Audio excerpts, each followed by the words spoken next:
The right way means to find and apply an effective method that is optimized for each person's ability. Enough time means to stick with something for a certain amount of time every day. 우리가 영어를 여전히 못하는 이유. 영어 학습은 다양한 방향에서 접근할 수 있습니다. 하지만 어떤 방식을 선택하더라도 올바르게 충분히 오랫동안 공부하지 않으면 영어 실력이 향상될 수 없다는 것은 확실합니다. 여전히 영어 실력이 부족하다고 걱정하고 있다면 이 간단한 사실을 모르거나 지키지 않았기 때문에 영어 실력이 늘지 않는 것일지도 모릅니다. 영어를 원하는 만큼 잘하는 것은 절대 쉬운 일이 아니지만 그렇게 어려운 일이 아닐 수도 있습니다. 올바른 방법으로 충분한 시간을 투자하는 것은 기본입니다. 다음과 같은 규칙을 적용해 보면 어떨까요? 1. 하루에 최소 30분 이상 공부할 시간을 최대한 확보한다. 2. 매일 정한 공부 시간을 꼭 지킨다. 3. 단기간에 실력이 늘지 않는다고 실망하지 않고 멀리 본다. 올바른 방법이란 각자가 자기 역량에 맞춰 효과적인 방법을 찾아서 적용하는 것입니다. 충분한 시간이란 매일 일정 시간 동안 꾸준히 하는 것입니다. 일단 영어 공부를 하기로 다짐했다면 자신이 어떤 태도로 어떤 학습 방법을 실천하고 있는지 생각해 보시기 바랍니다. 시간 날 때 하는 것이 아니라 목표를 설정하고 목표에 맞게 시간을 정해서 공부해야 합니다. 우리가 활용할 수 있는 자투리 시간은 생각보다 많습니다. 이 시간이 1년만 누적되어도 그저 시간 날 때 하는 공부와는 완전히 다른 결과를 가져올 것입니다. In an era where artificial intelligence replaces experts, we need to think about not what AI can do well, but what AI can't do. 당장 도움이 안 되어도 영어 공부를 해야 할까? 시대에 따라 직업 문화가 계속해서 바뀌어가고 있습니다. 한 분야의 전문가가 되면 생계 걱정을 하지 않아도 되는 때가 있었고, 한 번 직장을 잡으면 그 직장이 평생 직장이 되는 때가 있었습니다. 하지만 이제는 이직하거나 아예 업종을 바꾸는 것이 보편화되었고, 또 AI가 대체할 수 있는 직업들은 차차 사라지리라 전망되고 있습니다. 그렇다면 시대에 맞춰가기 위해 우리는 무엇을 할 수 있을까요? 마스터리의 법칙의 저자 로버트 그린은 여러 형태의 지식과 기술을 결합할 줄 아는 자들이 미래를 결정한다고 말합니다. 인공지능이 전문가를 대체하는 시대에 우리는 AI가 무엇을 대체할지 고민할 게 아니라 AI가 대체하지 못하는 것이 무엇인지 고민해 보아야 합니다. 영어 공부가 당장 도움이 되지 않을지는 모르겠지만 우리의 주된 전문성과 통합할 새로운 지식을 습득한다는 면에서 장기적으로 이득이 될 것입니다. 영어만 잘하는 것보다 영어도 잘해서 역량 범주를 확장하는 것입니다. 본업과 무관한 공부와 취미가 전문 분야에 상관없는 시대는 지나갔고, 오히려 전문 분야를 더 깊이 이해하고 갈고 닦을 수 있는 촉진제가 되어줄 수 있습니다. The key discussion should be whether I am training the right way for a long enough time. 꾸준히 제대로 한다면 반드시 통한다. 1만 시간의 재발견을 쓴 안드레스 에릭슨은 다양한 분야에서 30년 이상의 경력으로 탁월한 실력을 발휘하고 있는 특별한 사람들을 연구했습니다. 그리고 재능을 후천적으로 개발할 수 있다는 사실을 알게 됐습니다. 조건은 두 가지입니다. 충분한 기간에 걸쳐 올바른 연습을 수행하는 겁니다. 즉, 탁월함에 다다를 수 있는 절대적인 연습량과 자신이 올바른 방향으로 가고 있는지 확인할 수 있는 정확한 피드백이 필요합니다. 감히 따라갈 수 없을 성과를 낸 사람에게 우리는 보통 재능이 타고난 천재라고 말합니다. 하지만 누군가를 천재라고 부르는 것은 나에게는 저런 재능이 없으니 노력이 불필요하다라고 말하고 싶은 자기 합리화가 아닐까요? 안 할 이유가 아니라 해야만 하는 이유를 찾아보세요. 물론 우리가 아무리 노력한다고 해도 우사인 볼트와 같은 세계적인 달리기 선수가 될 수는 없겠죠.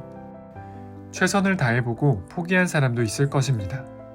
하지만 세계 1위가 되지는 못하더라도 제대로 된 방법으로 꾸준히 연습한다면 최소한 어느 분야에서든 전문가가 될 수 있습니다. 재능이 있느냐 없느냐를 고민하지 마세요. 우리가 진지하게 고민해야 할 것은 내가 올바른 방법으로 충분한 시간을 투입하여 훈련하고 있는가입니다. 빈스 롬바르디는 이런 말을 했습니다. 완벽의 경지에는 도달할 수 없다. 그러나 완벽을 추구한다면 탁월함에 다다를 수 있다. You need to plan what you will do and when you will do it in advance. However, most people struggle with prioritization. 다시 출발점으로 돌아가자. 그 사람이 어떻게 시간을 보내는지 알면 어떤 사람이 될지 알 수 있다.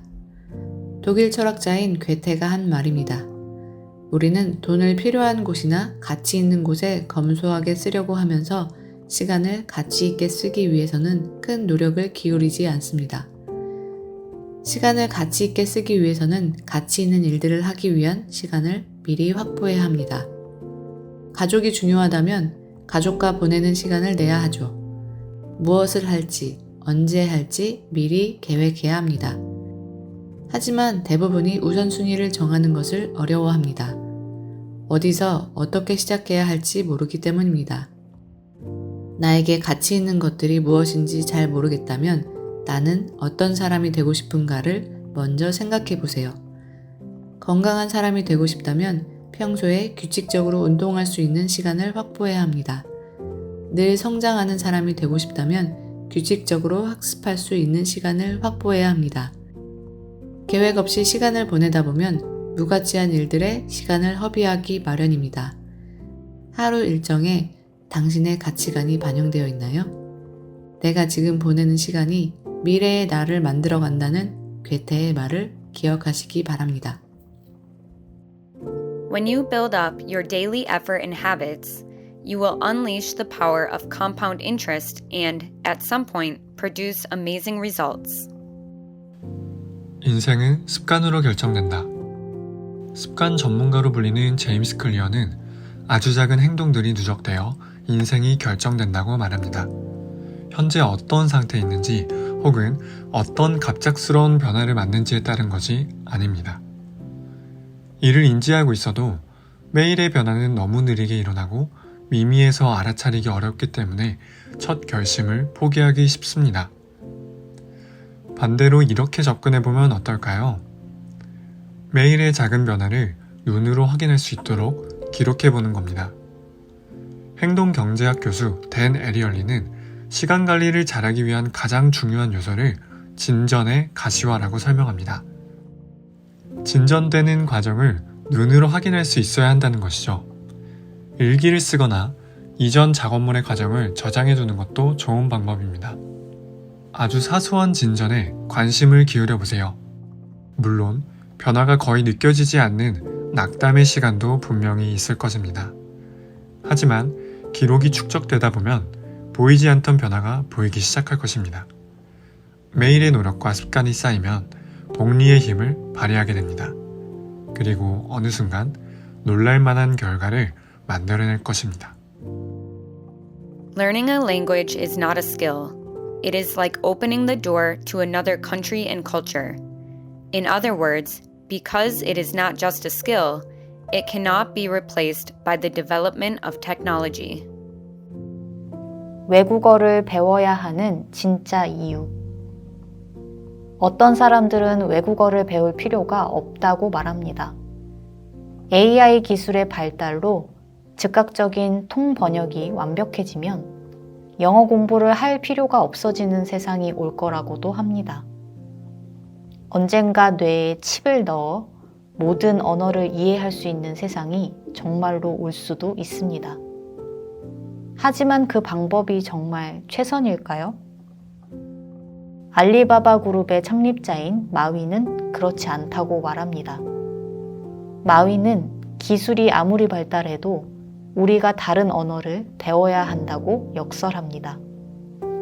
언어를 배우는 것은 기술을 배우는 것이 아닙니다. 다른 나라와 다른 문화로 가는 문을 여는 것과 같습니다. 그래서 기술의 발달로 대체될 수 없습니다. 우리는 다른 언어를 배울 때 언어만을 배우는 것이 아니라 그 나라의 언어 문화도 함께 배웁니다. 서로의 문화에 대한 이해가 없다면 상대를 오해하기 쉽습니다. 대표적으로 돌려서 의견을 표현하는 동양식 대화법을 자신감이 부족해 신뢰가 가지 않는다라고 생각하거나 직설적으로 의견을 표현하는 서양식 대화법을 무례하고 오만하다라고 받아들일 수 있습니다. 언어를 빨리 배우는 방법은 없습니다. 빨리는 대부분 결과가 좋지 않습니다. 언어를 배우는 것이 아니라 문화를 배운다고 생각하고 과정 그 자체를 즐겨보세요. 반드시 좋은 결과가 있을 것입니다.